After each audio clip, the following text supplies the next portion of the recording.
Today's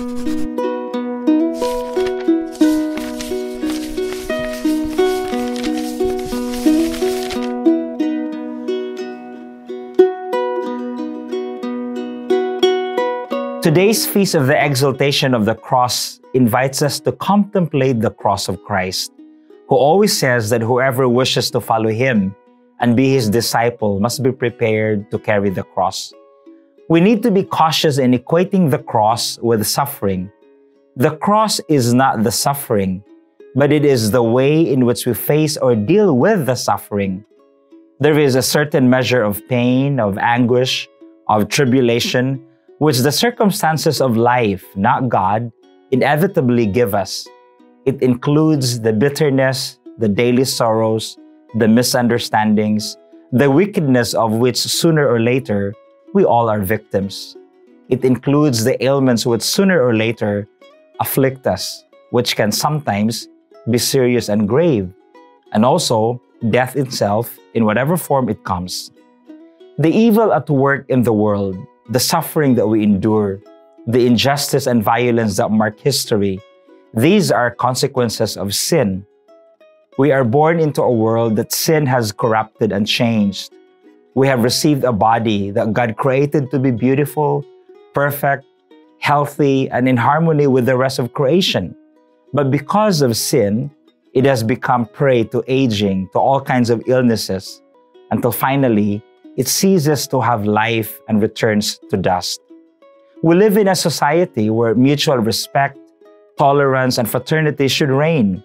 But instead, because of our sinfulness, we have transformed it into a jungle where hatred, injustices, and inequalities prevail. It has become a place of marginalization, loneliness, and suspicion. The burden of inevitable suffering in our lives is a consequence of sin. The suffering is not the cross that Jesus says we are to carry. Instead, the cross that Jesus speaks of is the new way that is given to us of facing, challenging, and overcoming the suffering. This new way, this cross, consists primarily in not adding sin to sin, hatred to hatred, jealousy to jealousy, or killing to killing. It consists in stopping the cycle of injustice and hatred by a refusal to perpetuate them and to become their agents, following the example of Jesus. Everyone suffers, good people and bad people, believers and non-believers, Christians and non-Christians. To experience suffering does not automatically mean carrying the cross. To carry the cross is to decide not to curse the suffering, not to answer it with inner rebellion, with hatred, despair, or resignation. To carry the cross is to choose meekness or humility of heart, which is the exact opposite of resignation. Resignation is a form of passivity. It is surrendering.